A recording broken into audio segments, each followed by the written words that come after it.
I know not all characters can get equal spotlight in a story depending on its context.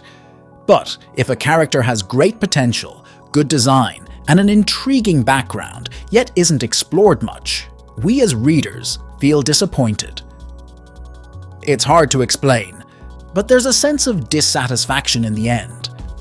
So I've gathered a few characters in Fujimaru's journey whom I believe were poorly treated by the writer. Or should I say, they wasted a perfectly good character.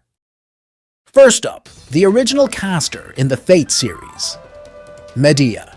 She's one of the original servants in the Fate series, yet Medea barely gets her time in the spotlight.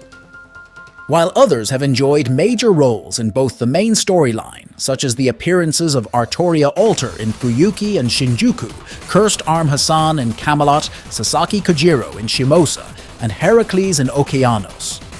Even in various events, Emiya, Ku, and Medusa have recurring supporting roles, Artoria being the first major summer servant and Gilgamesh headlining Gilfest. Meanwhile, Medea is constantly overlooked in favor of her Lily variant. As far as I remember, we've never had a story truly focused on Medea. To make matters worse, there was one moment where it seemed like we were finally going to get a story centered around classic Medea. Yes, that was when we were in Salem, because the theme there was witch hunting, and she is exactly a witch. Just when we were about to get that, her mentor Circe impersonated and replaced her instead. It wasn't until Valentine's Day 2021 that Medea even made an appearance in a craft essence. It's a shame to see such an iconic character left in the shadows. Next up, we have the big boy, Heracles. Heracles himself, for the entirety of the game's duration, save his interludes, has been treated more like a living hazard or a tool than an actual character. I know this Berserker can't communicate, but come on. He's never shown any of his other possible classes either. You know what's most disappointing? In the one Lostbelt, Atlantis, where he was most likely to appear and has the single most character investment, because we know the Argonauts play the biggest part in the story. Even Jason appeared in an epic way, but Heracles was murked off-screen before Fujimaru ever arrived. And to make matters worse, the final boss enemy in that Lostbelt was his own father. Bro, imagine the kind of plot that awaited if Herc could have participated in the journey of Atlantis. Let's jump to another Berserker. This time it's the fighter for freedom, Spartacus. Similar to Boudica, Spartacus, renowned for leading a grand rebellion against the Roman oppressors, is inexplicably an ally of Emperor Nero. Most of his appearances are devoted to no one being able to understand what the hell he's saying aside from Boudica. That's it. And he's suddenly written out of the story towards the end, alongside Lu Bu. Fortunately, it wouldn't be until the third Lostbelt, over 3 years after the game's launch, and subsequently 3 years after the Septum Singularity's release, that Spartacus would receive a more accurate depiction in the story. So thank God that happened. Next, another buff guy in Septum, the one who once ruled over Rome, Romulus. Romulus, the legendary founder of Rome, serves little more than as a boss fight. He was a disappointment in Septum. Come on, I know you felt this too. Due to his lack of plot involvement and weak writing, he fails to showcase how impressive he's supposed to be.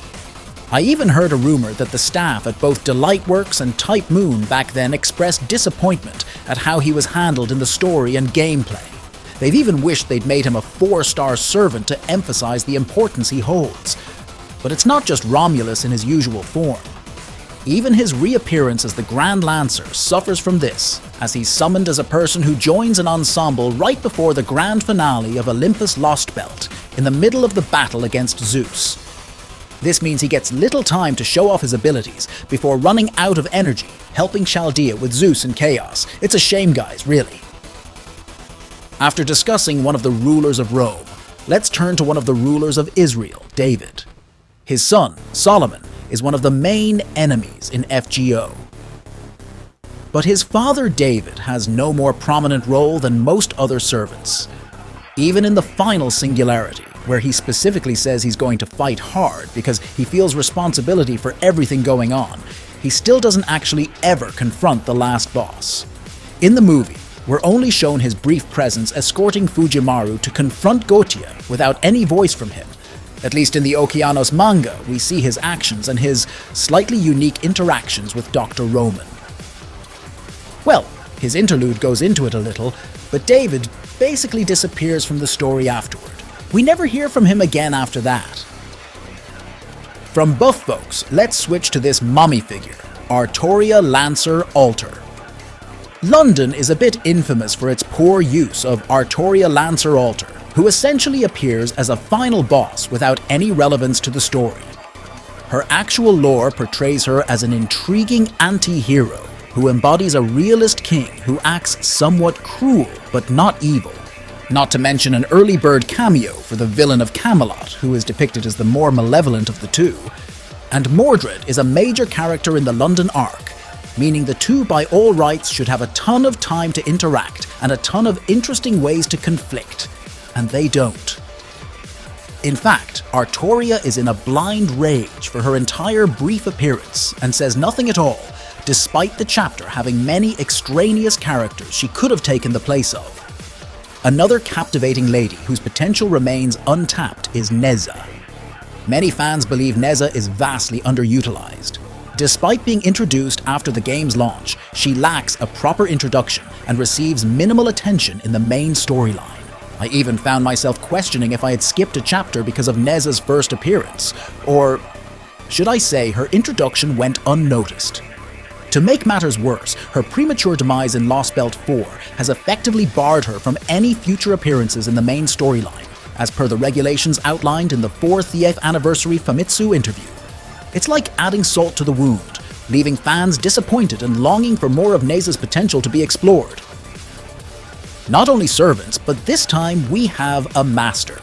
His hype was felt from the previous Lostbelt, with a cool design and background, none other than Beryl Gut, a crypter assigned to Lostbelt Britain.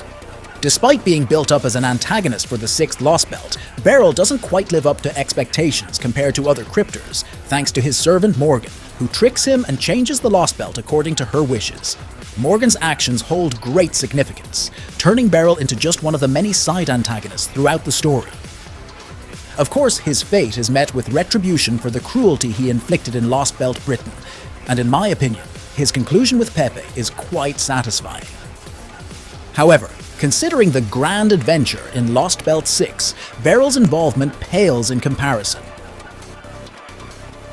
Who do you think is another character who got sidelined by the writers in FGO?